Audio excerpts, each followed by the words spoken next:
of defeats on the British in Afghanistan, and so they were never able to hold that. And so their empire, of course, was really only a maritime empire, not a land empire.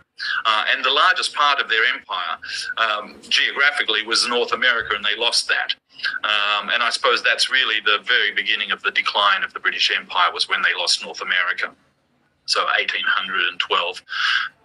So world domination. Mackinder thought that, and you can just read this. I don't really want to read the same thing out to you, but look, the idea here is that central part of Central Asia, Eastern Europe, is a heartland, and it's got the richest resources, especially agricultural resources in the world. The soil in the Ukraine is black soil, and it's about 10 meters deep, which is just phenomenal. So you can grow anything there, really. And it also has, of course, huge quantities of minerals and energy, gas and oil and so forth. Any kind of mineral you can think of. So that is, an extraordinarily rich area, and it's not highly populated. So, it's still vast parts of that Central Asia still have very small populations. So Mongolia, for example, is a vast country, only has 3 million people. Kazakhstan, Tajikistan, all of the stans, except for Pakistan, which has a very large population, it's not really very well populated. So let's just go to the next one, and this is Heartland. So there you are, the center of the great Eurasian continent. That's the heartland. And then the blue area is what you might call the rimland, and we'll just talk about that in a moment. But the heartland, what's special about it? Well, it starts in Eastern Europe and it goes all the way to China. Mackinder called it the pivot area. In other words, everything's going to pivot around that, and then everybody's going to try and control it if they can. Now, that's the idea.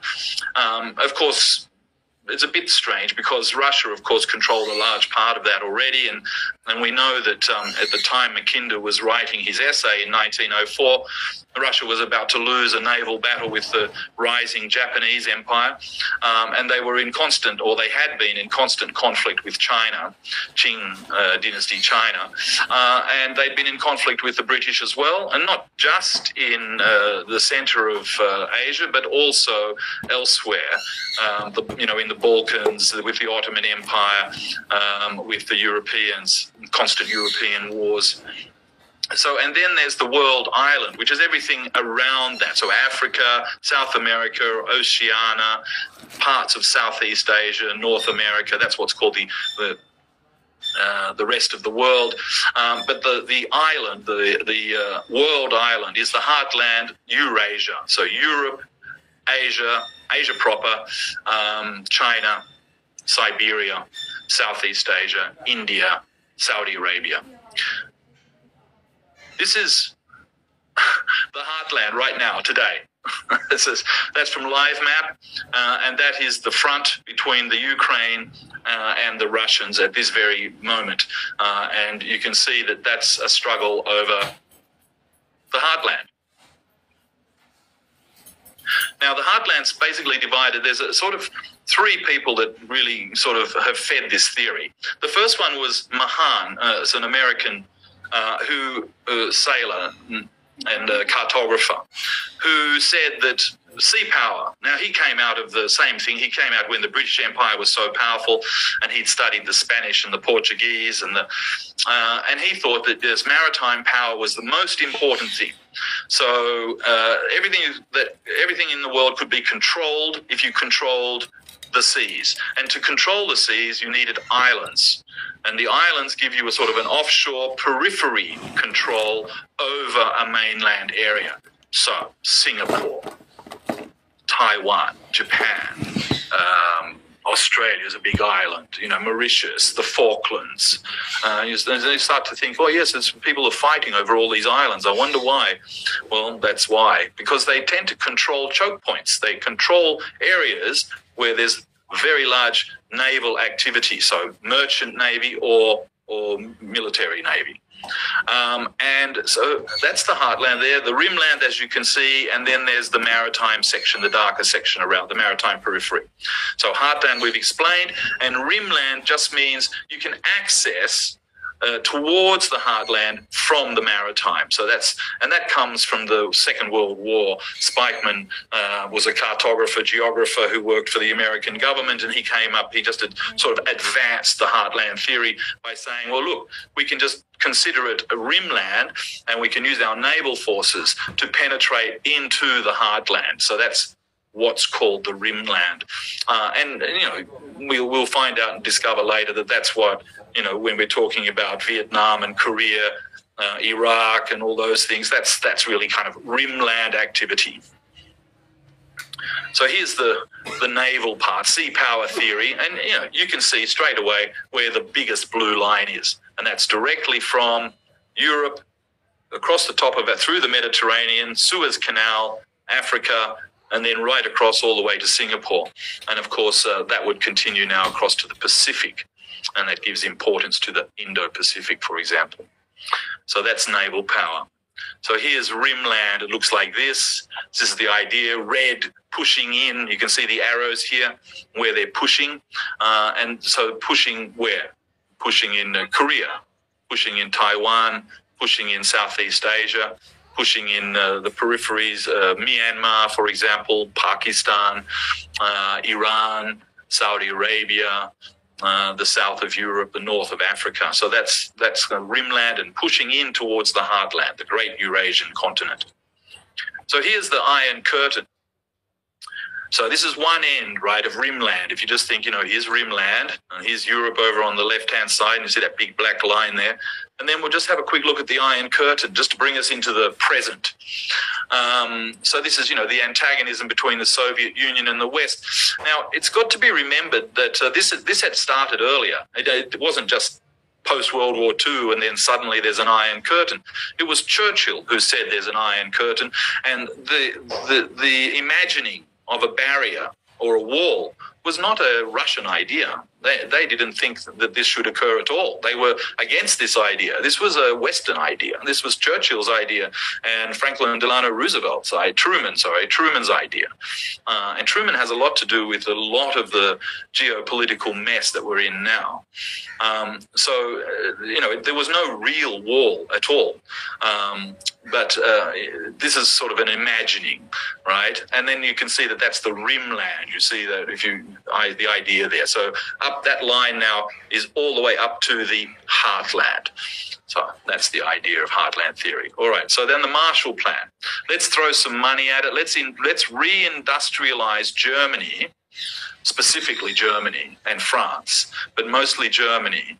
And the reason we need to do that, the Americans need to do that, and Marshall wanted to do that, was because they needed some industrial power, Germany, to resist Soviet power. So that's why it was reindustrialized. It wasn't, we're just going to make everybody rich and they can all have a Mercedes. It was, in terms of the heartland theory, it was in relation to making sure that the conquered Germany, because remember, there are still American armed forces in Germany, and Germany is still under treaty obligations from the end of the World War to the United States, and to make that a military and economic bloc to stop or to counter Russian power. And I won't say expansion, because at that time it wasn't really expanding. One of the misconceptions about the war in Europe is that the Americans won the war in Europe, and of course this is only partly true. Most of the lives were Russian lives. They lost almost 30 million people because of the Germans, and their industrial base suffered greatly, and they were in a terrible mess. Of course, they wanted to be part of the Marshall Plan, in fact. But the Americans said, no, we're not going to let you do that. We're not going to pay for you to reindustrialize because you control the heartland. So they didn't. And then now you can just see in this map here that NATO enlargement from 1949 all the way up to last year. So it just keeps growing towards the heartland. Now, just, whatever you already know about this and what you think about this, just try and put on the glasses that said heartland. So you're looking at it in terms of, okay, there's a heartland and you want to try and control it. So NATO is creeping towards the heartland, through the rimland into the heartland. And you can see here that if you can see my mouse, I don't know if you can see my mouse, but that's the Ukraine right there. That's a missing piece that covers the top of the Black Sea. And we'll talk about that a little bit later. So here's the bamboo curtain. Well, hang on, what? The bamboo, what? Yes, the bamboo curtain. So in the other side of the heartland, on the rimland, the Americans are doing the same thing. Now, we know that they reindustrialized Japan, and then they fought the war in Korea because what had happened, the Chinese had, Mao Zedong had won the Civil War, pushed the nationalists out to Taiwan, and so the Americans were very freaked out. So they said, we have to reindustrialize Japan. They weren't going to do that, but they decided after the 1949 that they needed to do that. And they partitioned Korea with the Russians. The Russians left, but the Americans stayed, and then they installed a puppet government in what they called South Korea. And of course, there was no South Korea. And you always hear people saying, oh, North Korea invaded South Korea, but actually it didn't, because there was no North or South Korea. There was only Korea. And the Americans had partitioned Korea, and then they had installed a puppet government and created South Korea. So it's a new creation. And so that narrative about, North invading South is kind of strange. It was actually a civil war, to reunify the Korean Peninsula. And they almost succeeded, except for, MacArthur arrived late in the game and pushed them back, and then the Chinese came in and pushed them back again, and so it remains partitioned. And I can tell you, all my conversations with Koreans, they'd like it to not be like that. They'd like it to be reunified. So don't get too excited about North Korea, because most Koreans really want to still be unified. That's their number one objective. And South Korea was reindustrialized during the Vietnam War. And then, of course, all the little tigers, Singapore and Taiwan, Thailand, all U.S. allies, and they were reindustrialized through, and this was the American Defense Department spending to reindustrialize. This wasn't private capital. This was U.S. government capital that was spent in Europe and in Asia to reindustrialize these countries. And so whenever you hear the narrative about how they're successful democracies and they got wealthy because they're democracies, that's not really true. What happened was they were funded to be reindustrialized, and then they had access to the U.S. market for their exports. And that's what enabled them to become rich and wealthy again. So it's not just because they're smarter or something. There was a lot of help to make that happen. And of course, the situation in Taiwan is a development from the Japanese occupation of Taiwan. So once the Americans had taken over, they won the war, so to speak, they dropped the bombs, then they set the terms. And India, at that time, just said, well, we're not going to be part of that. That's imperialism. We're not going to sign anything that says Taiwan has no status. And so they didn't go. But so it was only the allies who signed it. In other words, the Americans, the Australians, the British, the French, the Dutch, 6 countries who signed that deal called the San Francisco Treaty, which created the ambiguity of Taiwan's status. But Taiwan's status actually had already been agreed that it was going to be given back to Beijing. But as soon as there was a communist revolution and a civil war, the Americans changed their minds very quickly and said, well, no, we can't do that. So let's have a look. So now we're talking about 2 fronts. Now, this is an article I wrote in the China Daily about a week ago. I think it's a week or 2 weeks ago, and it outlines the American strategy, which is basically a 2-front, 3-ocean strategy. So the first front is in Europe into the heartland, and the second front is in Asia on rimland, not really in the heartland, but on the rim. And then 3 oceans. So the Atlantic Ocean the Atlantic Alliance, that's NATO, North Atlantic Treaty Organization, and the Indo-Pacific, which is the new concept. Because remember, it's a concept. It's not a reality. It's just a concept. It's a way to look at it. And it's very much a military and economic way to look at it. So that's basically the two sides of the heartland, both backed, supported, funded by the Americans and their allies. Now, let's just slip forward to the War on Terror in 2001. Because we talked about Vietnam and Korea and Iraq and so forth. So 2001, the Americans are moving into where? So they say that it's about Iran, because remember, Iran is the belly, the soft belly of the Great Heartland. And one could argue that Pakistan is part of that too. But Iran is really the soft belly. And at that time, the Soviet Union, soft belly, and then later Russia's soft belly. And also, on the periphery of China. So, there was enormous activity here, enormous activity by the Americans. And they failed, of course. They still have some small occupying armies in Syria and in Iraq and some other countries there, and they have a huge base in Bahrain, but it's all basically at the periphery. It's not in the heartland. And then, of course, you remember that Afghanistan is part of this, right? Central Asia. So now, at the same time, 2001, interestingly, the Shanghai Cooperation Organization, of which Pakistan is a member, so is India, so is Russia, China, and all the stands. And there's a lot of other countries who would like to join, including Turkey. Iran has actually joined, so this map is just slightly out of date. So that is the heartland, isn't it, right there? The Shanghai Cooperation Organization basically is an organization that is set up to stabilize the heartland. And there it is. You can see it on the map. But it's not an actual military alliance. It's not like NATO.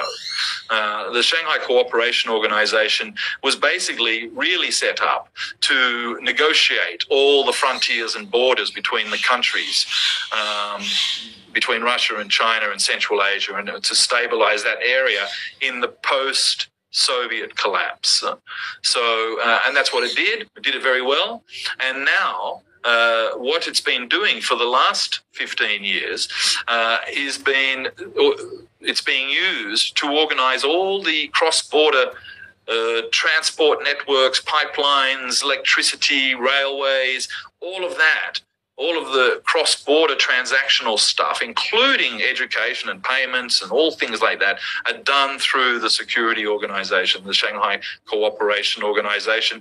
And it was a really big win when they got both Pakistan and India into that organization. And that means that Pakistan and India have a forum in which they can work with other countries' neighbors. And that's very useful for everybody. All right, now let's just have a quick look at Russia again. There's the heartland, a lot of the heartland anyway, most of it. And what you see on the blue dots are the ports. These are what Russia has as seaports. Now, the ones with red dots are the ones where there's some kind of warm water ports. And this is where, and we're going to have a look at these ports and why it's important to Russia, because Russia historically has always sought to get and maintain warm water ports. So the Black Sea warm water port was Odessa or Crimea, Sevastopol in the Crimea. And the Baltic Sea, St. Petersburg. And then the third one was in the Mediterranean, and that's in Syria, called Tartus. So Syria in the Mediterranean, Crimea in the Black Sea dominates the Black Sea, and St. Petersburg and Kaliningrad on the Baltic. And we'll just talk about that a little bit later. So very important to realize that these warm water ports, Russian access to warm water, so that means 12 months of the year navigation, Navy, merchant, whatever. Very important. These are US military bases. US, UK, Russia, France, and China. Russia's yellow. We all know there's about 800 US military bases, but if you include the NATO bases in France and the UK and what's more than that, much more. China has one. Black dot there, or very dark blue, just one, in Djibouti, and that's the entrance to the Suez Canal, the Red Sea. and can just mention to you that the entrance to the Red Sea, of course, one side is Somalia, which has been at constant war. Somalia on one side of the Red Sea, and on the other side is the Yemen. Now, there's no confusion here. The reason that those two countries are constantly in conflict is because they control the mouth to the Red Sea. And remember that big fat blue line for the maritime? It goes right past both of those countries, and that's why it's so important. And that's why there's always fighting going on there. Now, NATO membership, we just talked about that. It's expanding. And so there you can see that's kind of, we're back to the Iron Curtain, 70 years later, we're back where we started sort of thing. And so that is now expanding. Theoretically, it's expanding because the Russians have a special military operation in the Ukraine, but the Americans have been pushing for that to be expanded the entire time.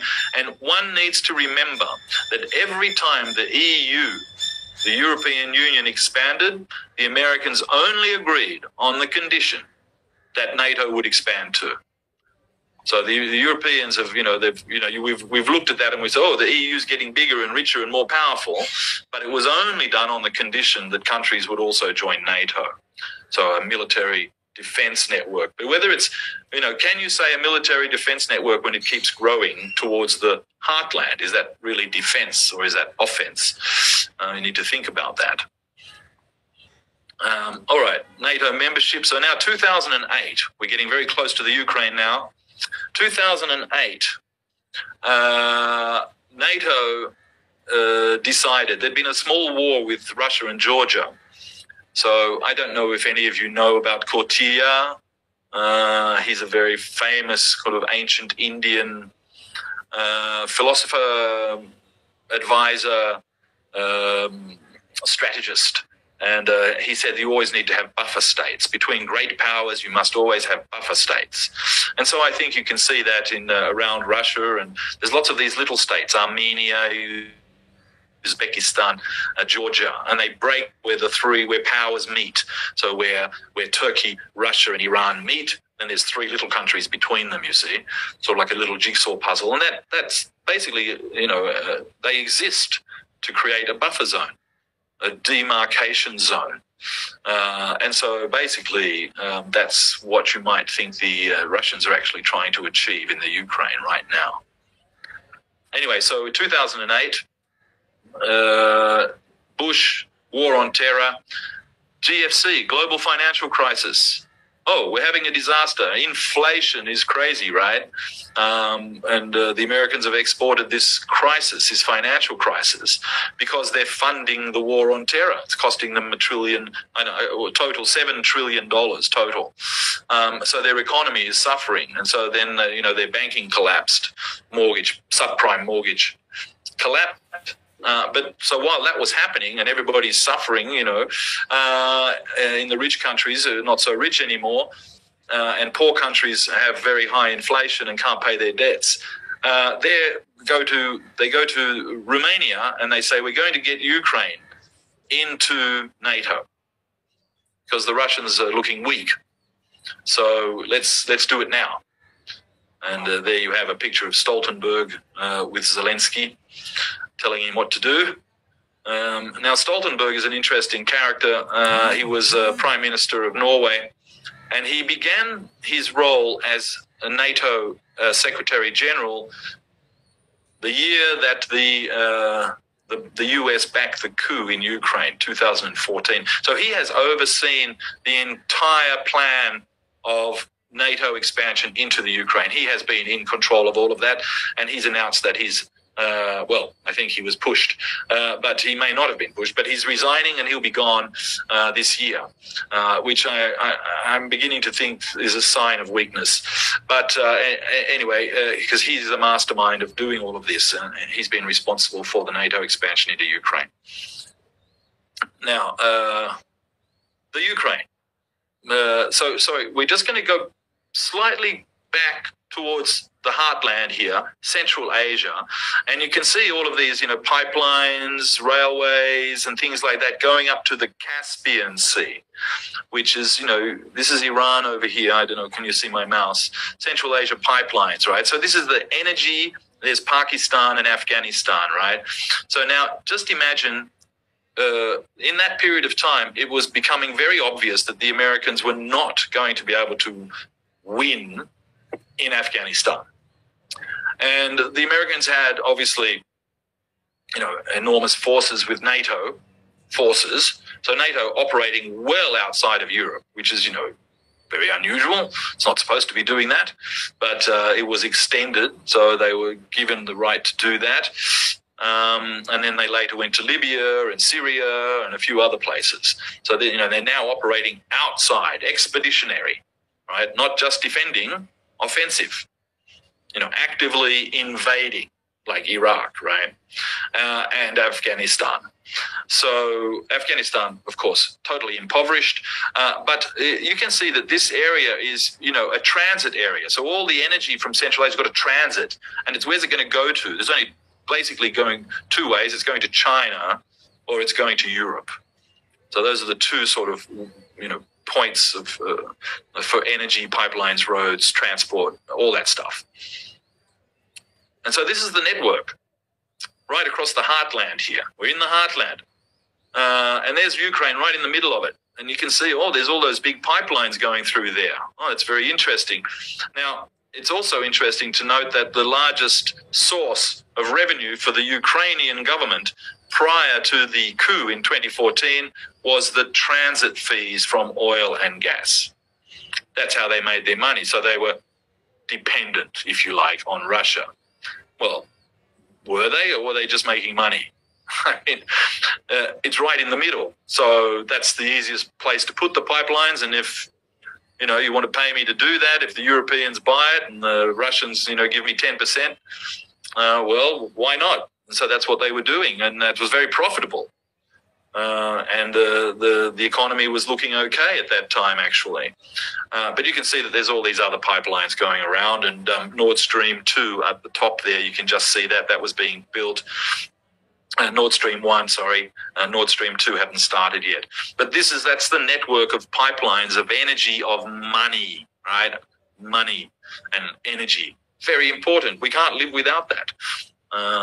Now, let's go and have a closer look. Oh, yes. Here we are in the Ukraine, and look at all this energy coming from Russia and going to Europe, right through the middle of the Ukraine. So now, if you were a strategist and you wanted to get control of the heartland, you'd definitely have to stop them making money out of that, wouldn't you? So that's what happened in 2014, of course. The government was overthrown, and we'll talk about that in a minute. But that's the importance there. You can see that there's all this energy, Central Asian energy, heartland energy, all going to Europe, right? Or China. And to Pakistan as well, and possibly India, and then into the Ukraine. So that's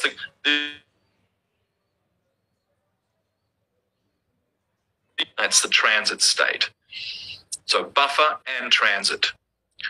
All right, now this is what happened. Now you see there's just a red star right in the middle there. So by 2014, I mean, it was all over. Barack Obama was the president of the United States, and everybody knew it was all over. So they did the surge. They called it the surge, which is basically just, sending 150,000 more soldiers and try and pacify the country. But it didn't work. And so, as we know, they had to leave Afghanistan. So now, these are all the military bases. You see the military bases on the right-hand side in Asia, the U.S. military, right? And then the green bases on the other side. So and the heartland, Russia and China and Kazakhstan and everything, Iran and India and Pakistan.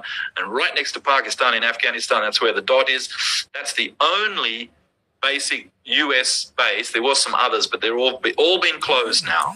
So what happened after the loss in Afghanistan, it meant that the U.S. no longer had any active military power in the heartland. Zero. So no access into the heartland. They've just been shut out of the heartland. They've lost Afghanistan, and now they're out of the heartland. And so Russia and China now are the two big powers in the heartland. India's unhappy. They want to have access. They want energy, trade. They want to be able to have Indian access, just like CPEC does for Pakistan. India wants to be able to access into Central Asia as well and get to Europe. So the Indians were a little bit unhappy about that. But they joined the Shanghai Cooperation Organization along with Pakistan to try and figure out how they're going to do this, right? How you're all going to get connected to the energy and transit networks through the heartland. Anyway, so the Americans are out. And now they've got to withdraw. Where have they withdrawn to? Where are those green dots? And the answer is Ukraine. Ukraine is now the front line. So it used to be Afghanistan, but now Ukraine has become the front line. And of course, no American military anywhere between the Ukraine and the Western Pacific. None. So that means now all of the heartland is being shared by Central Asia, Pakistan, Iran, India, China, etc. First time in 300, 400 years. Oh, that's a big change. So this is the Chinese infrastructure deal. Now, what's different about this, of course, is there's no military. There might be some security for the trains and building and what, but there's no armies at all. And the idea, of course, is to who could pay for it? Nobody's got enough money to do it. The market's there. The Europeans have got money. They need it. Okay, let's go west. Where the Americans are blocking us in the east. Japanese are not friendly. All right, let's just send everything west. Let's do that. And that's what they did. And we all know about that now. Right, so pipelines, trains, airports, logistics, you name it, right? And the Shanghai Cooperation Organization has done all of the negotiations and the transactions and to figure out, where the border crossings are, how to do the customs and the trade and the payment schedules and all that sort of stuff, all been organized in the Shanghai Cooperation Organization. Not just bilaterally, but in that larger platform so that everybody's joined into it. So it's got something of a feel of ASEAN about it. Now, 2014, bam, we've got to overthrow the Ukrainian government. This is not good. So because remember, 2013 is Belt and Road. And the next year, and Afghanistan's, basically lost. Where are we going to get to? We've got to go to Ukraine. That's the last kind of access point to in the east for the heartland. So what happened? Democratically elected government was overthrown. Now, it was done in a way that, people talk, social media, Barack Obama, but you have to remember these revolutions happened everywhere. They called it, there was the color revolutions, and then following that was the Arab Spring. But basically they used social media to mobilize youth and disaffected and pumped in lots of money, and they were successful in Libya. Now was the richest country in Africa, now one of the poorest. They were successful in Egypt, but the Egyptians have kind of been through this so many times, the military just staged a coup and took over. That's the current regime in Egypt. And they were successful in Mali, in Sudan, south of Sudan, Somalia, fighting going on there, Yemen, fighting going on there. So all of these places went through this sort of color revolution, Arab Spring, but none of them are better off for it. None of them are richer now than they were before, right? None of them. They're much, much poorer than they were before. So anyway, the government in the Ukraine was overthrown by a US-backed coup. And there's lots of evidence for this. It's not me just saying, oh, that's what happened.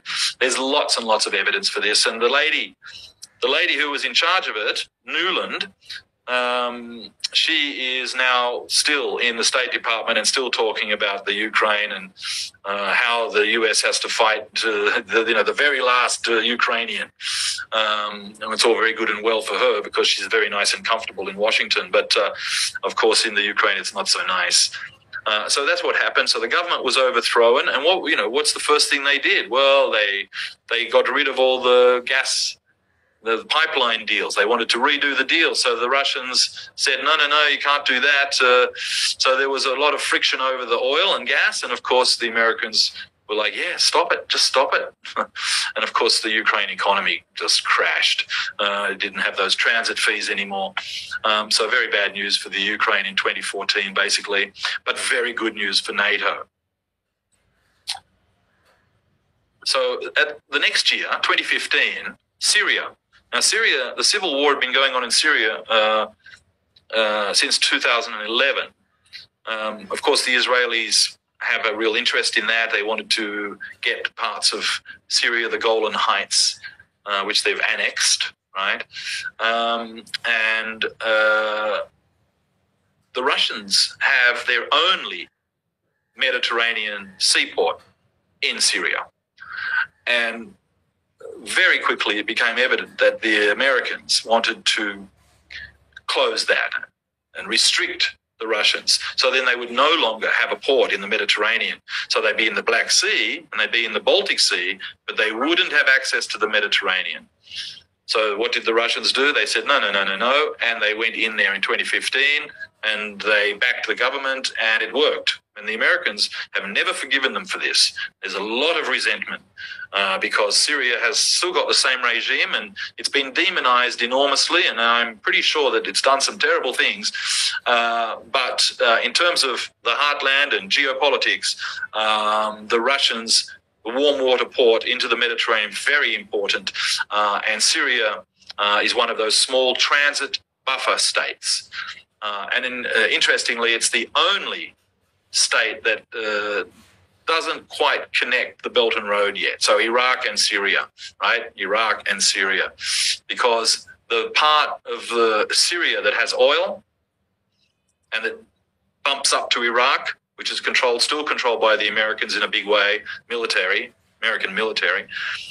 Well, the Syrian oil fields are still controlled by the American military. So there's no way to get a Belt and Road transit through there. But all the other connections are done, actually. So that's the only part of the Belt and Road that doesn't connect yet, which means that Africa is not quite directly connected. So we just need Iraq and Syria to be more stable, and possibly that connection will be completed. So it means that North Africa will have access to Central Asian energy and the goods from all over Asia. So back to the Ukraine. Now here's a map. So you've got a good idea here of the parts of the Ukraine that we're talking about: Luhansk and Donetsk, Odessa. Now the Crimea is the dominant part of the Black Sea. So in other words, if you control Crimea, and that's where the Soviet Navy was based, if you control Crimea, you control all of the naval, all of the maritime networks in the Black Sea. And those networks have to get to the Aegean Sea and the Mediterranean. So very, very important part of that. You can see that's where we're struggling here. So that's your heartland right there. Now, here's the Belt and Road. Let's have a look at the Belt and Road. That's the red part's China, of course, but all the yellow connections, that's all heartland, right? All heartland. And now it can't go through Ukraine, right? Now the Ukrainians and the Chinese are actually on good terms.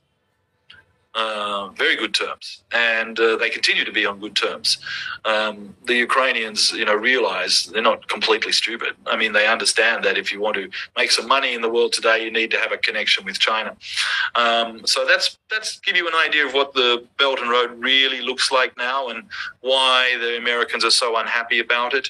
Because Belt and Road is very different, because it's not armies, right? You're not moving armies around. You're moving goods, and railways and roads go both ways. It's not just one way; it's both ways. So, and it goes to third countries. It's not like the old Soviet era where everything just went to Russia. This is, it's both ways. So anybody along the line, what is an economic belt? Anybody along the economic belt is producing something, a commodity or a brand or a part or, some kind of component or something, both ways. You're not just sending it to China. You can send it to somewhere else. That's the important part about it, really. All right. So let's go back and have another look at the Ukraine. And we realize here that the Black Sea, Crimea controls the Black Sea, but if NATO controls Ukraine, there's no way to connect through. You see, NATO's controlling that, and then they've got access to the Baltic Sea. Now, you see the Baltic Sea in the north. Now, remember, Russia's only got 3 warm water ports, right? The Baltic Sea, the Mediterranean Sea, and Vladivostok in the east. So blocking this NATO block here, basically, if the Ukraine is part of NATO, it would control all of the Black Sea, and it would also control all of the Baltic, which means that Russia would not have access to those 2 seas. And if Russia doesn't have access to those 2 seas, how's it going to trade? How's it going to be rich? How's it going to survive? It just spent 500 years making sure it could do that, and NATO is going to undo that. So that's the plan, you see. It's a well-established plan to block Russia in the heartland and not allow it to trade outside via the sea, right? Maritime rimland pushing in towards the heartland, right? And this is what the Russians are worried about. Is that what NATO's doing? It's blocking them from the Baltic to the Black Sea, access into the Mediterranean, Syria, access from the Black Sea in the Ukraine, access to the Baltic through Poland and Estonia and all those little Lithuania, etc. So here it is. There's this little tiny piece of Russia here called Kaliningrad on the Baltic Sea. And the Germans complain that it's got nuclear weapons, and, well, maybe it does, I don't know.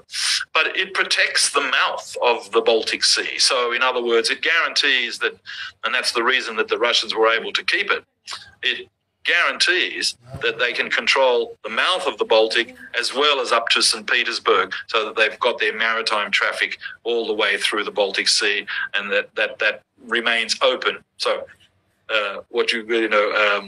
freedom of navigation, right? Freedom of navigation for the Russians. Nobody ever speaks about that. It's always freedom of navigation for the 7th Fleet or something.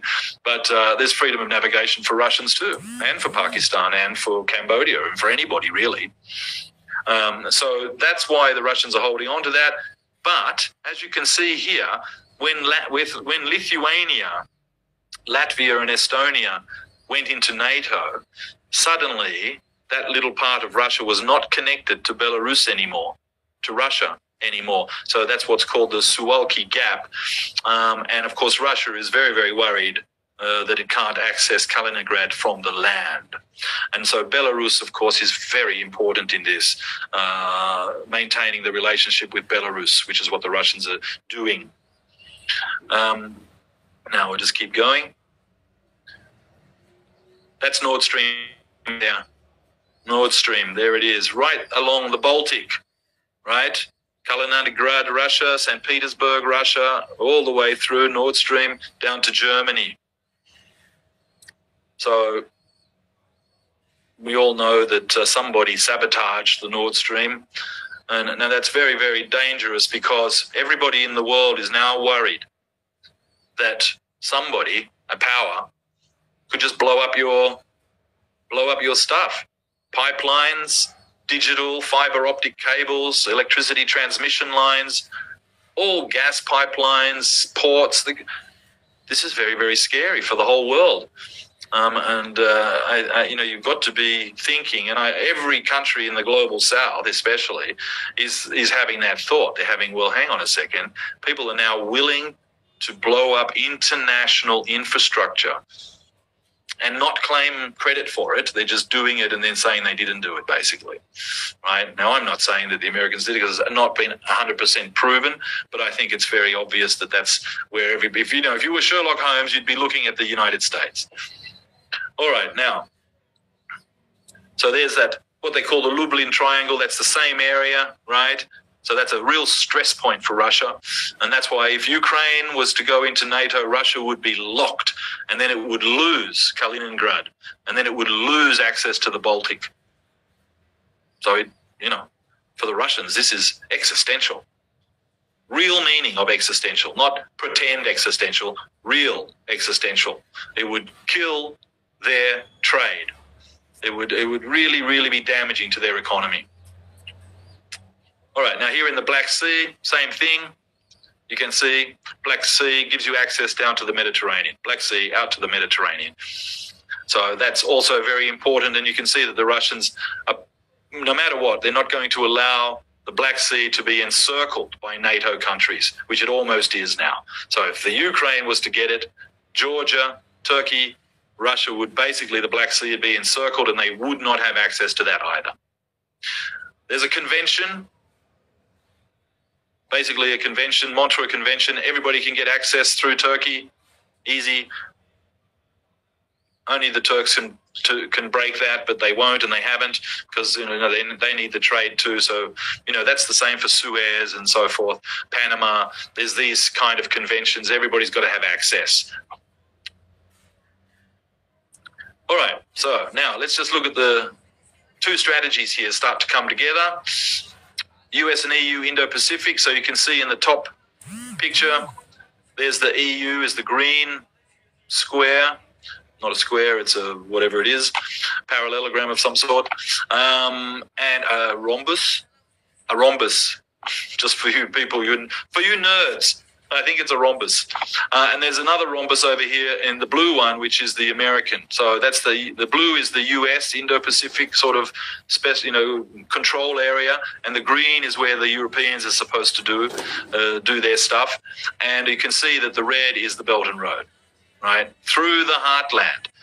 And what are the Europeans and the Americans doing? They're pushing on the rimland towards the heartland, trying to stop maritime, right? Maritime trade everywhere. That's why we looked at those Russian ports, right? The heartland, access to the sea for the heartland, very important. All right, we're getting close now. All right, here's a balloon. Look, it's a balloon. Okay, and so for 2 weeks or 3 weeks, everybody's been looking at this damn balloon. Why? What's so interesting about this balloon? There's hundreds and hundreds of these balloons flying around. Everybody has them. I am pretty sure Pakistan's got a few of them too. And it's never been a problem. And as long as I've been alive, I don't remember a balloon having such a big media exposure. And that the first thing, and I remember the first thing they said, we've got this Chinese spy balloon on CNN, and I turned it on, and I had a look at that, and I turned around to my colleague and I said, let's all look at the balloon instead of looking at the Ukraine. Let's not look at the Ukraine. Let's look at a balloon. So that's what everybody did. They all looked at the balloon. But really, of course, 2 weeks later, so last week, the intelligence official said, yeah, it's a weather balloon. Yeah.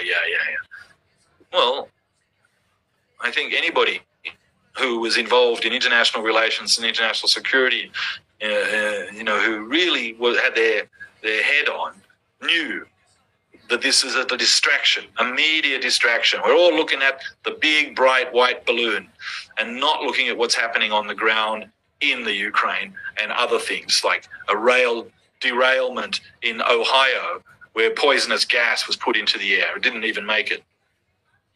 And Seymour Hersh, the Nord Stream article was released that week. The same week as the balloon went up, the Nord Stream article came out about the Americans had organized and planned the destruction, sabotage of Nord Stream. And so everybody's looking at the balloon. And that still to this day, the New York Times, the Washington Post have not run a story about Nord Stream destruction. So that's independent media. So it's very hard to believe, really, isn't it? But there it is. And yes, as everybody jokes about this, it cost, what was it, 2 million or something, 2 million to shoot it down, and it's only worth, $50 or something. All right. So this is the situation on the ground. While everybody's looking at the balloon, what's really happening? Well, what's really happening is the United States is split in two directions, right? It's got two fronts on three oceans, and its economy is not in good shape. I mean, no matter what you hear, the US economy is in terrible shape. They've got enormous debts, high inflation, political polarization, social troubles. People get killed all the time. It's really not safe. Their infrastructure is crumbling, and it all looks very nice on Hollywood. Like, I watch TV, Netflix or something, and everything looks fantastic. Everybody's rich and they're really nicely dressed and everything. But if you actually walk around on the street, and I lived in America for 5 years, it's not like that. It's definitely not like that. So there's real problems for the Americans here to be able to maintain this. They don't have the financial resources. And that explains a lot as to why they've kept saying to everybody else, you have to stop using Russian energy because then you need American energy. You have to buy more weapons because they have to be American weapons and we'll make money doing that. And you have to pay more for defense so that we pay less. And so there's real reasons for that. But despite all of that, US military spending is increasing all the time. It's now almost $1 trillion a year, and they really just don't have the money. But here in Bakhmut, in the center of the Ukraine, at the front, I should say, not in the center, physically in the center, but at the center of the front, things are not going well. The US is not able to supply munitions. Each round of funding and weapons has been smaller than the last. In other words, it's diminishing. In other words, all of the supply that's coming from the US and the NATO countries is getting smaller, not bigger. Like the news story is getting bigger, like the balloon, but the actual dollar number and the actual amount of weapons is decreasing, not increasing, decreasing. And if you think you can win a war in Russia, very close to Russia with 80 tanks that are 40 years old, you're dreaming. Here they are getting surrounded in Bakhmut, and basically that means that the center of the Ukrainian defensive line is being, collapsing. It's very bad news for the Ukrainians in real terms. It's very bad news for the Americans, and I think you can see why everybody's saying, the Americans are becoming hysterical about balloons and about all sorts of things. They're really very strange behavior from the U.S. diplomats and even Biden. Biden's speech in Poland, where he just called everybody names. He said he was really rude. What's going to happen when he has to sit down at the table and he's already called Putin a murderer? It's very, very difficult to sit opposite somebody when you've insulted them so much. So. That's very difficult. But look, the situation on the ground in the Ukraine is not looking good for the Ukrainians.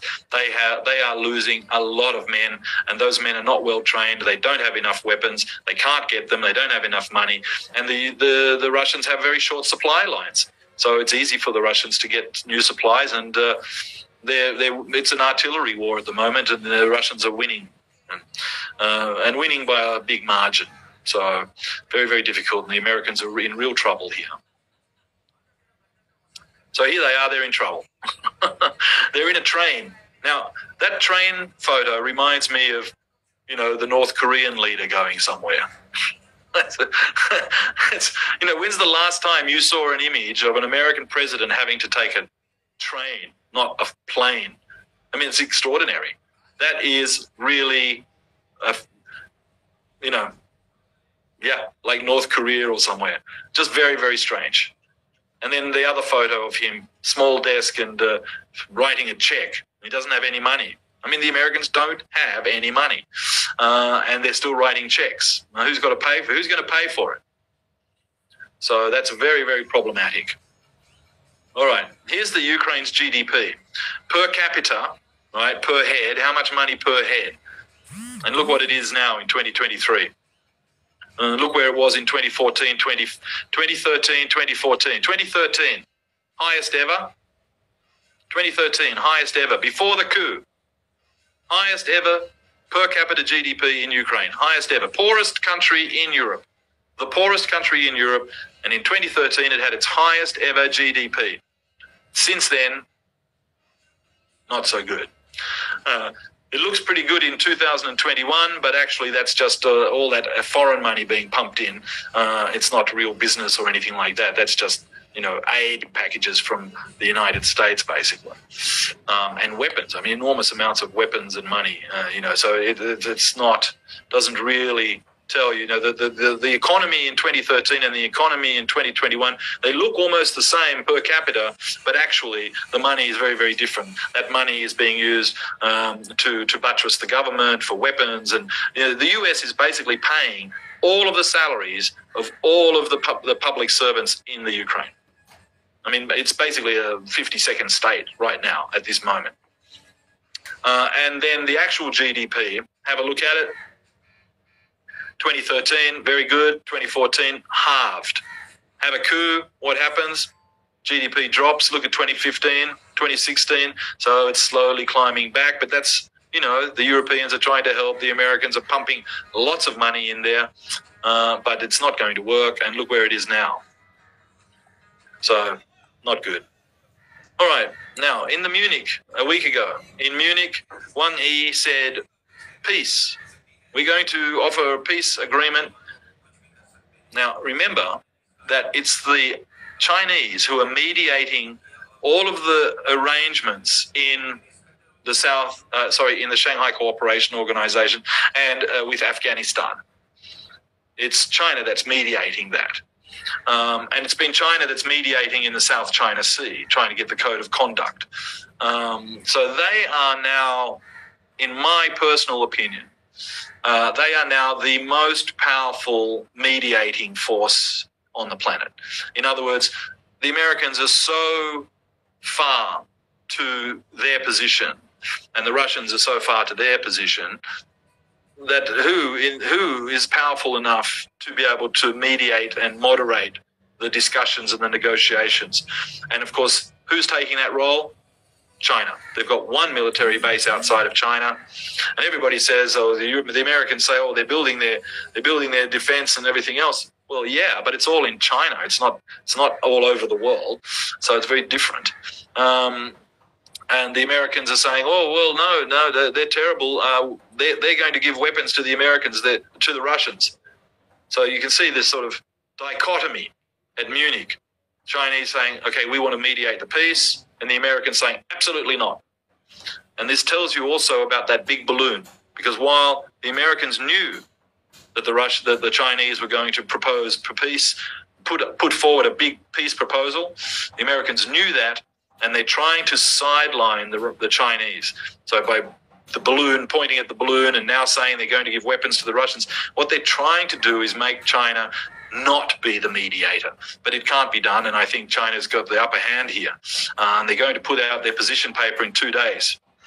And that is going to influence what happens. Now, here's Putin and Wang Yi after the Munich conference. They meet, very jovial, very happy, rock solid was the word. And what that means is, now you think about it, why really did Wang Yi go to Russia? And the answer is because they're going to put a peace proposal. So the Russians have got to sort of come up with something they'll accept. You're going to put forward a peace proposal. You've got to say, well, the Russians will accept this. And what are they going to accept? Well, they're going to accept a buffer zone between NATO and Russia, or Ukraine neutrality. And they're not going to accept losing the Black Sea. And they're not going to accept no access to the Baltic Sea. They're not going to accept that. That's impossible. What they are going to accept is that there's a buffer zone. And that's going to be those little states, Donetsk and Luhansk. And I think that the next really big summit, and we're going to talk about that in a moment, is the BRICS Plus summit. Now, the BRICS Plus, so that's in August. So between now and August, there's going to be this peace proposal put up, and it's going to go to all the BRICS countries. Pakistan's going to get a look at it. They've already looked at it, I imagine. And they're all going to, the global south basically, is going to figure out what they will accept and what they'll sign up to. And that's the Chinese way. They're going to work through consensus building. They get everybody to sign up to what's agreeable, and then they're going to put it on the table at BRICS. And who's joining BRICS? Oh, my goodness.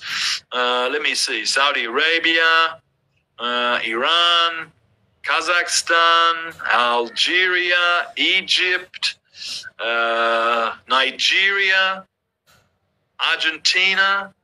So you can see what's happening here. Think about heartland again, and think about the world island and the rest. And you can see here that if you've got the heartland organized, Russia, China, Eastern Europe, Central Asia, South Asia, all working together, suddenly the BRICS Plus is more powerful than the G7. So this is basically, we are at a major turning point in world history this year. Power, for the first time in 400 years, almost 500 years, is switching from European and North American power to Asia. Now that's monumental. And that's really what's happening here.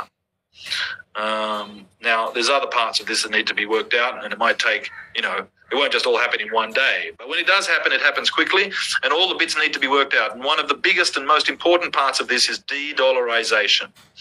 The Americans have weaponized the dollar. They've taken the foreign reserves of Russia. They've taken the foreign reserves of Venezuela, the foreign reserves of Libya, the foreign reserves of a lot of countries. They're sanctioning everybody. Now, 20 years ago, there was about 500 sanctions. Now there's something like 20 or 30,000 sanctions. The office for sanctions is so big you could, have a football game in it. I mean, it's just so huge. So this has, I think everybody in the global south has understood that weaponizing the dollar is very, very dangerous. Now, who wants that? The Asian financial crisis in 97, everybody was becoming a bit more careful. Global financial crisis in 2008, while the Americans are having another war. Let's be even more careful. And now with the pandemic and very aggressive America weaponizing their dollar, everybody doesn't want it. Nobody wants it. Everybody wants to do it another way. And that includes India, that includes BRICS, that includes Pakistan, China, everybody. They all want another way of doing it. But they don't want to just get rid of America. That's not the idea here. What is multipolarity?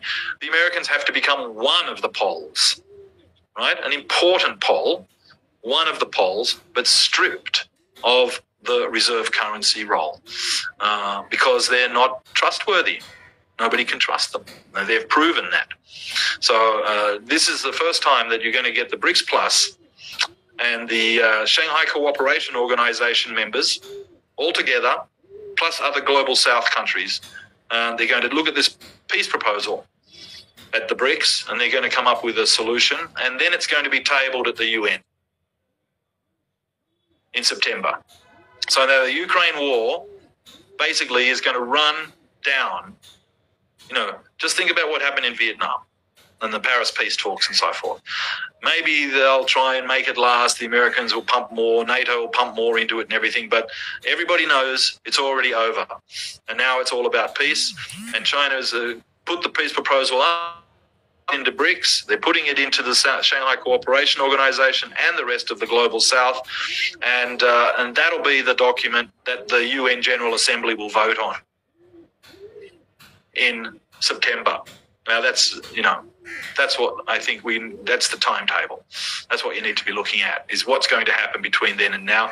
And just as a last summation, I just want to say to you as students, it's very important not to look at the balloon.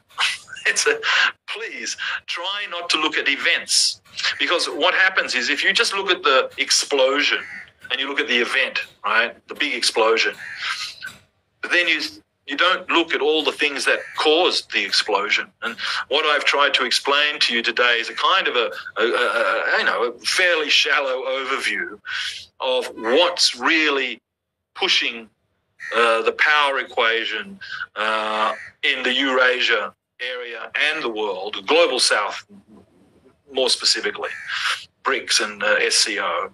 What's pushing that whole turning point in the world today, of which Pakistan is such an important part. For the first time in Pakistan's history, it's got access both ways, up and down to the sea and up to markets in Central Asia through China, etc., out into the sea and so forth and so on. And that's amazing, and I expect to see huge benefits from that going forward, and this is all part of that. And I'm pretty sure that Pakistan is going to be supporting the peace proposal. I can't guarantee it, but yes. So thank you very much for listening to me talk so much, and I hope there's enough time for us to have a good question and answer section right now. Thank you, Professor James, and you present a wonderful presentation and wonderful speech, and you gave us a very new and different narrative other than the Western propaganda media gave us different narratives where every experts and scholars singing the Western songs, but you presented a very different narrative. Okay, thank you so much for. Now, I am opening the floor for question answer. We have Professor Digby. Can we take questions through chat or through live questions? Well, live questions would be better, but but chat, I'm not sure how I do that. Okay. Okay, students, you can just tell me what the questions are. Okay, student, you can raise your hand. I will allow you, and then you can ask your question. First, Mr. Faisal Sadiq, I think he wrote 2 questions in chat box. In the chat. Okay, so how do I? Let me just check how to do that. The chat. There it is. Okay. It didn't take too long for me to find it. 3 people in the chat room, in the waiting room. Is that what? So in the waiting room, is that the thing? Okay. Here we go. All right. Muhammad, what? What is that temporary input? Do I have to download that or what? Okay, I speak. One student asked a question: how do you see President Vladimir Putin's latest request table with respect to North-South trade route, as it will bridge the gap of heartland and rimland? This will be on the same lines like CPEC is joining China to Indian Ocean. And another question is: Luzon is coming up in May, and no more Sikh Turkey with some transit fees coming up while crossing Marmara and rail link working between Pakistan, Iran and Turkey. So maritime link is there as well. How you see Iran's role in that context? See, the student have 2 questions. One about international north-south corridor, transit corridor, and second in Lausanne treaty. Yeah. Look, any active corridor for transit or transport of any kind is a good thing. I mean, that's basically what every country's economy needs. The more connection you have, the better it is. And this is true, just you think about your own personal networks. The more networks you have, the stronger your networks are, the busier you're going to be. So that's very true. I mean, and of course, Russia is now stimulated to bolster its internal economy, domestic economy, as fast as it can. So, of course, promoting any more connections is going to happen as fast as it can. And I think it'll get assistance from its friends to do that. I'm pretty sure that will happen. As for the pipeline, it's the pipeline through Marmara, the Turkish, as TAP, I think it is. That's a good alternative route, and I think that's important, and the Turks need it. I mean, Erdogan has been playing the regional mediator, not the global mediator. Global mediating role is China. The regional mediating role has been Turkey, Erdogan. Now, he's part of both camps, right? He's an observer in the SCO. He's in NATO. He can block Sweden and Finland if he wants to. And I think he's basically already doing that, sitting it out, waiting to see what's going to happen. He said Turks are going to remove their troops from Syria. That's good. Less pressure for the Russians. Turkey is a real player here. But remember that the EU has, yes, you can join NATO, but you can't join the EU. So, they don't want to allow the Turks en masse access into Schengen. There's a lot of racial, religious bias in that. I've been to Turkey 4 or 5 times. I love Turkey, wonderful place, and the way the Turks have been treated by the Europeans is really dreadful. But so I think, Erdogan's been punished by the Americans on his economy, currency manipulation, reserves, and so forth. Look, if they can get transit and then get transit fees on energy, it's very profitable. Why not? Go ahead, do it. And then also get access into through Syria and so forth for energy, and that's also important. Water is going to be an important area of discussion for Turkey and Syria in the future as well. Okay. Next question, students wrote about the SARC. SARC is not functional and almost has died. So students say do you think Pakistan should join BRICS? Do I think Pakistan should join BRICS? Yeah, why not? I mean, at least as an observer, go in there as an observer. I think BRICS is, it's definitely now more powerful than the G7. So, yes, definitely, Pakistan should definitely seek a seat at the table. And look, it's consensus-driven, and Pakistan's working well in the Shanghai Cooperation Organization. That's working well for it. So look, it's another leg, to support Pakistan's future. I think that's worthwhile, and Pakistan has got to have a very close look at what is going to happen in Afghanistan, as Afghanistan in the past was a very important trade crossroads, and so that if that trade crossroad can be rebuilt, there's a lot of money going to be made by Pakistan out of that. And I think the same is true in the West to Iran. Having a very good, close relationship with Iran is also very, very important. The Indian situation, of course, is going to be much more reliant on doing these large-scale forums, Shanghai Cooperation Organization, and possibly also in BRICS. That's going to be good for the relationship with India. Okay. Mr. Anis, please ask your question. Hello, sir. Good morning. Good morning. This is Anis Kamrani from student of IR. Sir, my question is that does the heartland theory and one belt, one road strategy of China are same or not? Because nowadays, same like China is applying, constructing many seaports around the South Asian countries for not only expand their business, but also controlling the region. No, it's not the same thing. I mean, remember that heartland theory was at a time when maritime power was, British maritime power. That was the view of the world. The maritime powers had taken over the world. Spain, Portugal, France, the United Kingdom, the Netherlands. They had taken over the world and colonized the world. And so he was just looking at the one area that they weren't able to do that. And because remember, the scramble for Africa had also happened, right? So he was just looking at that and just going, well, hey, we territorial power. It's obviously we're not able to get there, and so that could be possibly turn around and somebody would control that, like the Mongols. And I think really he must have been looking at the Mongols and thinking, yeah, if you really got hold of that. But look, no, China's vision is not based in heartland theory, not at all. China's vision is based in China theory.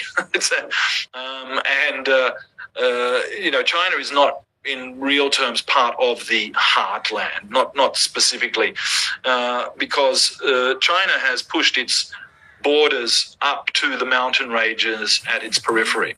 In other words, Xinjiang has a mountain range, the Himalayas are a mountain range. There's a mountain range also in the north, up in near Siberia. These are the sort of natural frontiers, and there's mountains also in the south, near Vietnam and Laos and Myanmar and Thailand. So those are sort of the natural frontier borders of China, and it's been that way for, well, thousands of years.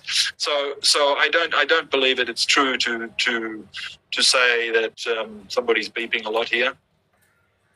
It's not true to say that China has the same idea. It could be seen that way, and I think I showed one of the slides that kind of shows it like that.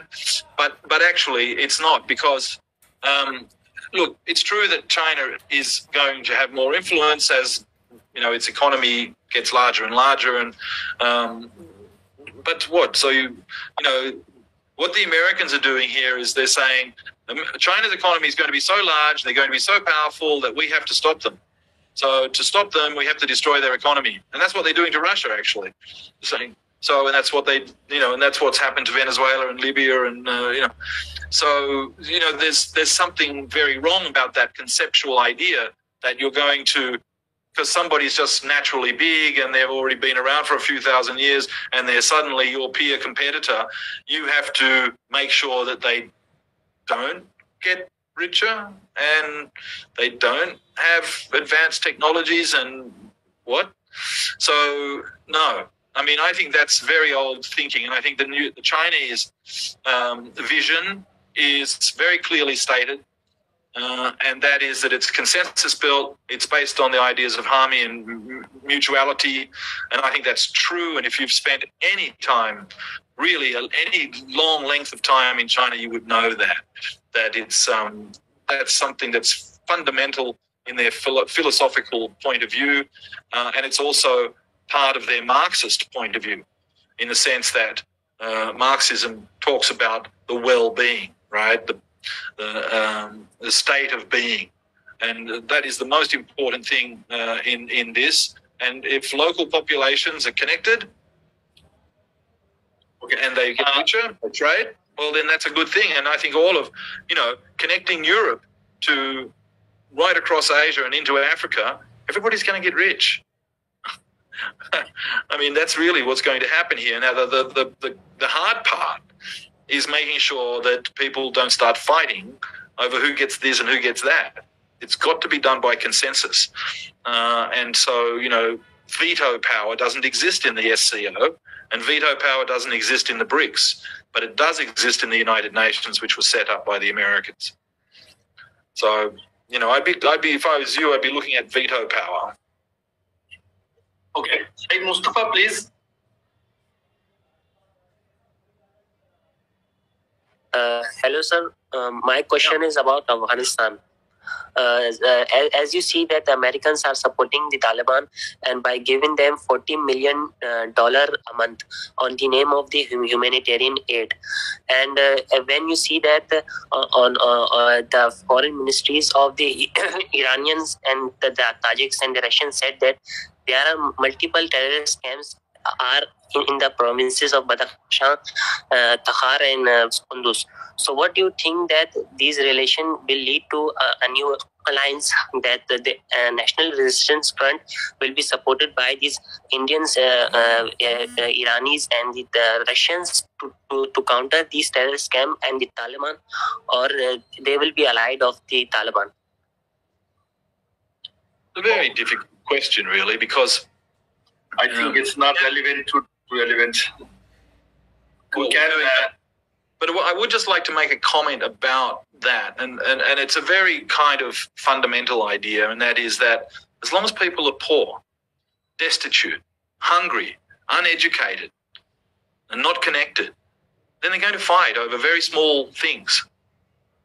And this is the situation that Afghanistan has been in, and that parts of Pakistan have been in, and other parts of the world. And and I really hate to say this, but the Americans have promoted this and caused great suffering in a lot of places. And I just read today, 2.4 million Iraqis died during the Iraq invasion that was done, on false pretenses and all that.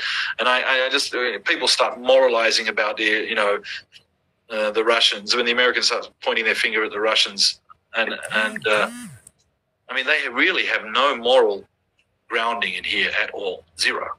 Nobody can believe that after what they did in Iraq and Afghanistan. So I think Afghanistan, and look, I've had some conversations with some of the ambassadors from the stands that border with Afghanistan, not the Pakistani ambassador, but the former Pakistani ambassador. Look, the role there is at the periphery is to keep trade open. Let as much trade go through as you can, and let the Afghanis make some money. And as soon as they start to make some money and they feel secure, nobody wants to live in a terrorist camp when he's got children to feed and he's making some money and he's got a field of corn to harvest, etc., etc. People only do that when they don't have money and they don't have education, and they don't have access. So that's the key, right? You've got to understand that that's the real key, right? That's the concentration on the material well-being of the people. It's got to be the most important thing, and then those people will not become violent. People only fight, besides crazy people. People only fight when they're hungry. Just got to remember that all the time. Okay, Abdul Samad, please ask relevant questions, please, and don't ask you a relevant question. Abdul Samad, please.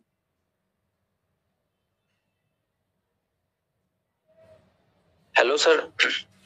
Sir, my question is regarding regional cooperation about heartland theory. Do Russia can get some relief against the Western plan of restricting Russia into the heartland only? What role can regional powers play to neutralize the Western effect, as it is regarded as the Asian century? The Dutch Prime Minister just said that he thought it wasn't the Asian century, it was another American century. That's what he said. And I just was like, really? I don't know what he's doing. He's like asleep or something. But he's obviously not been to China yet or Pakistan. The multilateral formats are the way to go here. I mean, there's the bilateral formats are really good for, you set up, FTAs, trade arrangements bilaterally, you have exchanges, you do all of that bilaterally, but the multilaterals are the most important. And those multilaterals exist, and I've just talked about those, Shanghai Cooperation Organization, which is all of the heartland, and importantly, Pakistan and India are both in there, and Iran also. So this is really important, and it's consensus. There's no veto. There's no, it's not like the Security Council, and one nuclear power can say no. No, it's not like that. Everybody has to agree, and ASEAN is done in the same way. So I think that's very, very important if you think about it. That on China's periphery, in Central Asia, and China's periphery in Southern Asia, where the Americans are pushing, that's where they're pushing.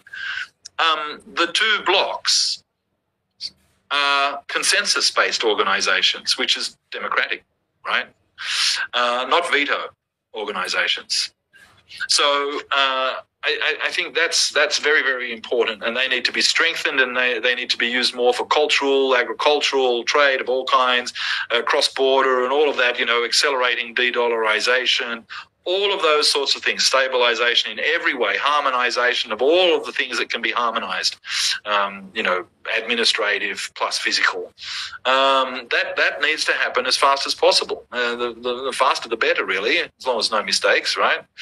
That's what needs to happen. Russia, Russia is, people don't understand the depth of feeling. But the Russians have suffered enormously.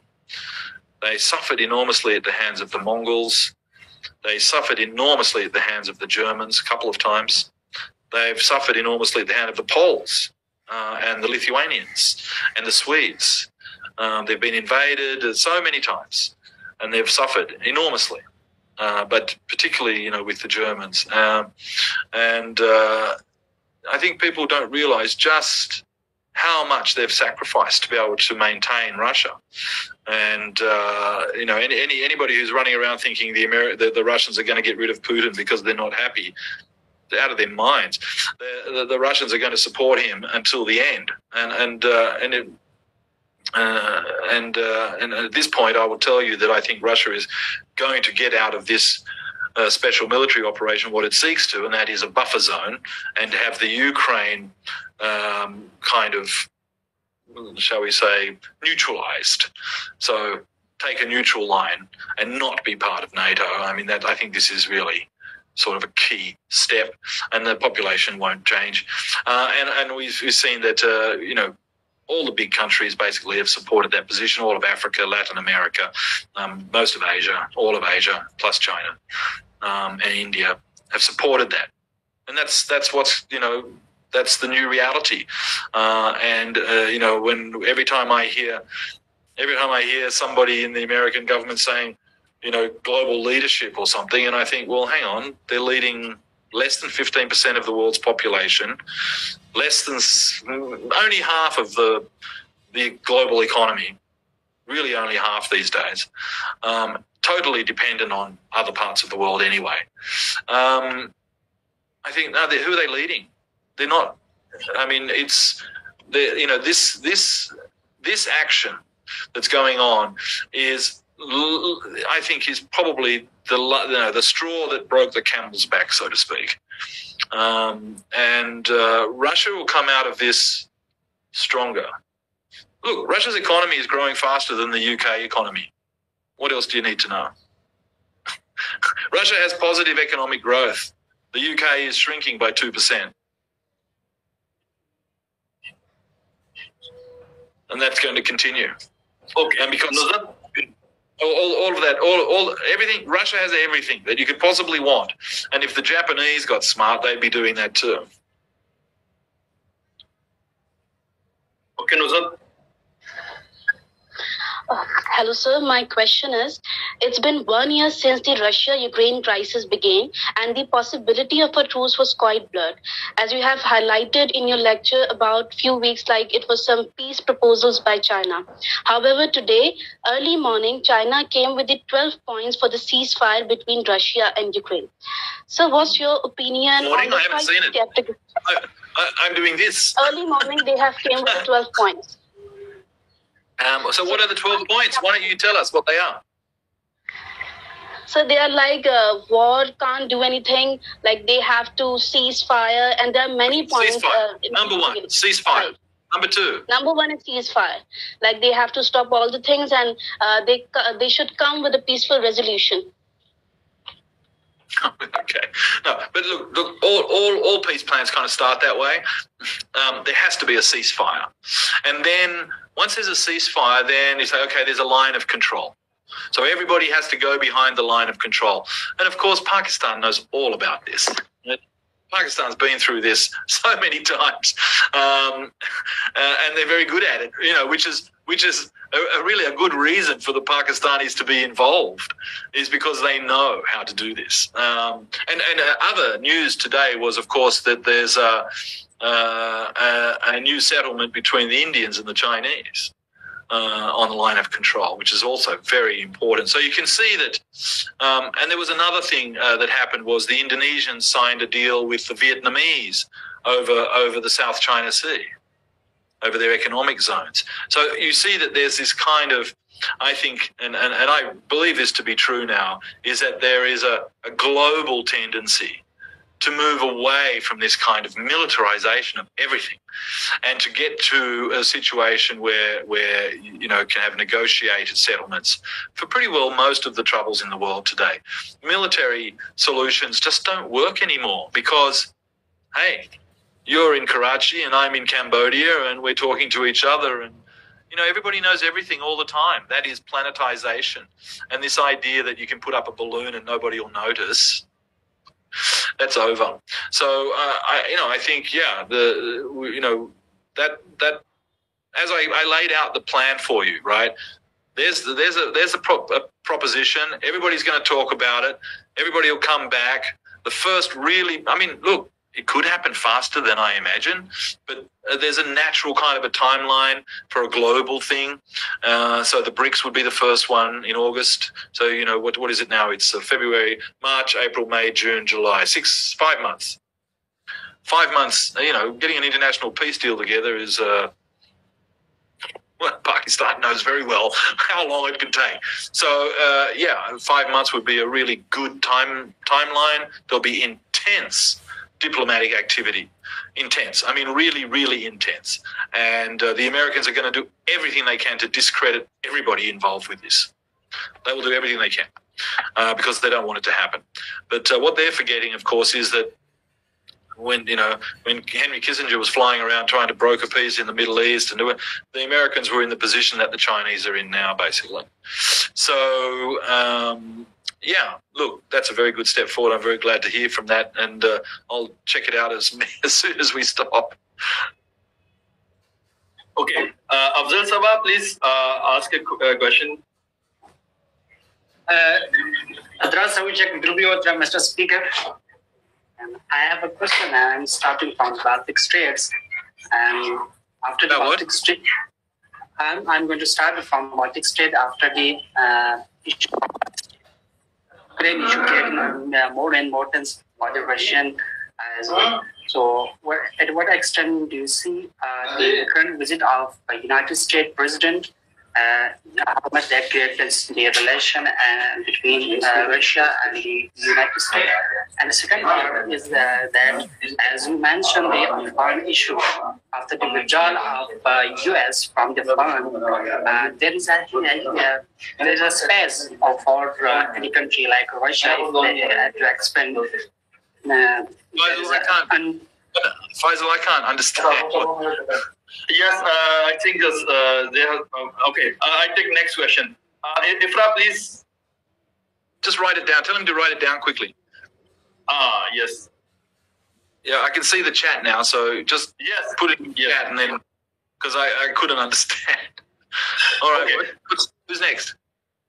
Yes, you said the student wrote in chat. You said that after leaving Afghanistan, America now want to go to the heartland through Ukraine. So why are other NATO countries and Ukraine allowing themselves to be used? Is resistance in the name of border security or also a propaganda of the Russia? Actually, Russia is afraid of losing its access to the heartland due to NATO coming to Ukraine. So it seems like a fairly simple question, but it's not. Even though we're talking about the concept, so the theory of heartland, I don't want you to take it as. I mean, you can explore it, of course you can, but I don't really think that this is the theory that's governing what's happening now. There's elements of it. And it's a really nice sort of large concept by which to look at these problems. But I think there's other theories that would probably work better.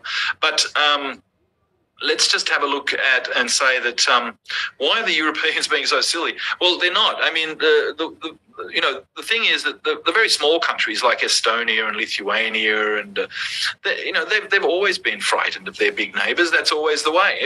Every small country is afraid of its big neighbours. That's the paradox of small powers. I mean, they really they're stuck with it. What can they do? And big powers see them as buffer zones, little separations from other powers. And they can be a real pain, right? They can be a real thorn in your side. A very small country can be very painful for a big country. But once that had happened, once Estonia and Lithuania and everything got out, well, then all the others thought, well, yeah, hey, we can do this too. And if we can get in the EU, we'll all get rich. But the thing that drove, and this is really important here, because the generation of leaders that Europe has now, except for Macron, all Cold War. They were all born in the Cold War. They all grew up during the Cold War, and so they still think in that sort of Cold War mindset, as the Chinese say. But not Macron, actually. Macron's slightly different. But 30 years they've had the deals So it was at Schmidt, I think, that signed the deals. They've had cheap, reliable Russian energy into Germany, which powers Europe, for 30 years. And, you know, the fantastic economic growth that Europe's had over the last 30 years, you know, I mean, everybody loves Mercedes and, you know, all that Volkswagen and all that stuff and all the big car companies and Airbus and you name it, right? Everything that's German, everybody thinks, oh, German quality, it's fabulous. But all of this stuff is powered by cheap, reliable Russian energy. And at no point in that 30-year relationship did the Russians ever turn around and say, hey, you can't do this, you can't do that, you have to do this. That didn't happen. It was a very, very, very good relationship. And the Americans just, you know, saw that as being just terrible. And, of course, the Americans, and that is sort of heartland theory, the idea that the Germans and the Europeans rely on the Russians and the Asia East for their energy, for their markets, and they have, you know, really close interaction. That scares the Americans enormously because that would make them an island, because those economies would be so much bigger than America's economy. And you can see that what America's already hates the Chinese idea of the economy being bigger than theirs. And imagine what they think if you know, Russia and Central Asia and Europe's economies just got so much bigger than the American economy. I mean, that just frightens them to death. And then there's the idea, of course, that, you know, hey, why aren't you buying our energy? You know, we're a competitor in the market. But so there was some tricky stuff going on. For example, Angela Merkel, right?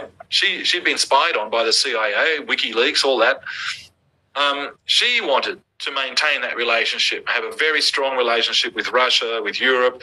And, you know, the Russians weren't threatening. So she was fine with that. And, yeah, let's have more gas and energy, no problem. And then we'll also try and get, diversify, no problem. But when she resigned, and they had the election, because she'd been there a long time and she was just very, very tired. Health problems, real health problems. So the opposition parties got in. It's a very weak alliance, only three parties. One of them, the Greens, the foreign minister, very anti-China, very pro-US, anti-Russia, anti-China. And it was a very weak coalition. So what, you know, they just... The German... Listen, the Americans have been running politicization programs. Huge politicization programs, all these think tanks and all this sort of stuff that are running in Europe, politicizing everybody to the idea that the Americans are the only solution to any problem. And you know, definitely don't connect to the Chinese or the Russians or anybody else, or the Indians or anybody, or Pakistan. And they've done that. And so they deliberately weakened Angela Merkel's party, and that weak three-party coalition just crashed straight away. I mean, they just folded straight away and said, no Nord Stream 2, and yeah, let's go into the Ukraine, right? Now, in France, the same thing happened. Macron was talking about, Merkel and Macron were talking about European strategic autonomy, and Macron was talking about a European army, and they all buy European weapons, and we all work together, and less NATO. And why did that suddenly change? Well, something very strange happened. The Australians cancelled 2 contracts, one for submarines, and they cancelled one for helicopters. And the Americans tried to cancel the arrangement with the Greeks for ships. And altogether, that all happened just before the elections.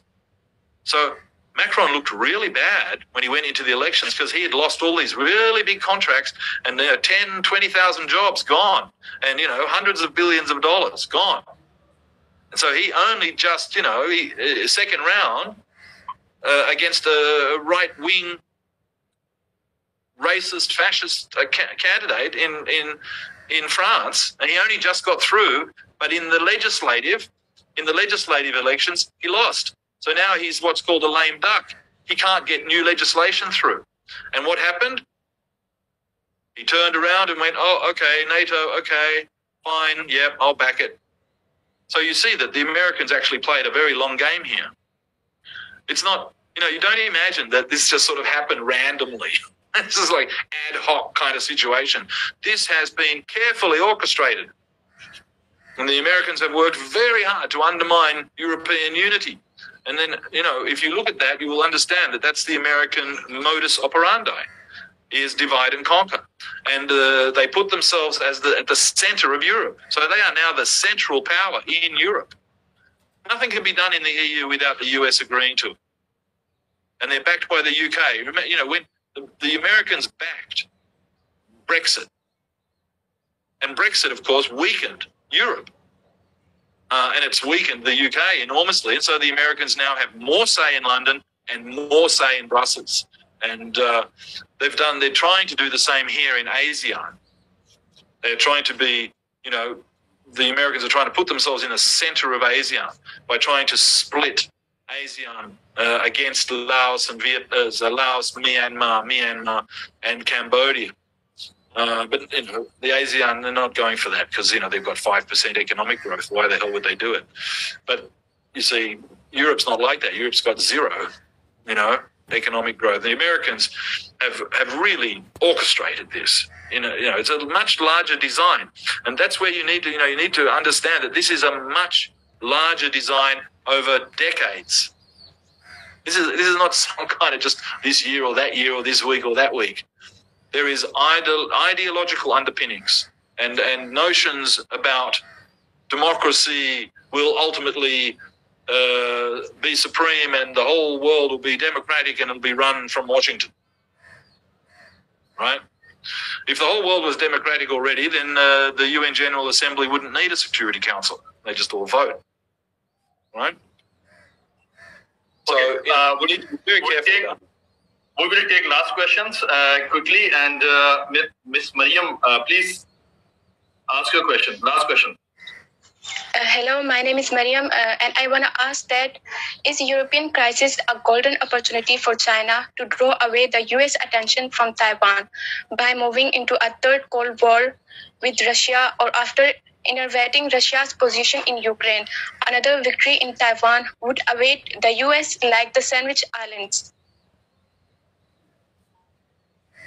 Well, your question has a presumption in it, and it's problematic.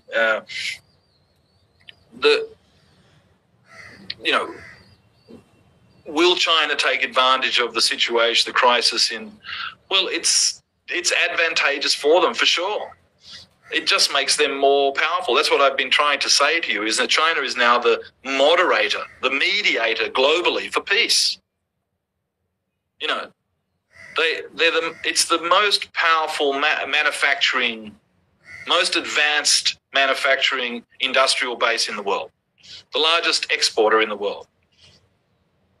It's the largest trading partner of, 150 countries or something, 120 countries. The Belt and Road is connected to 150.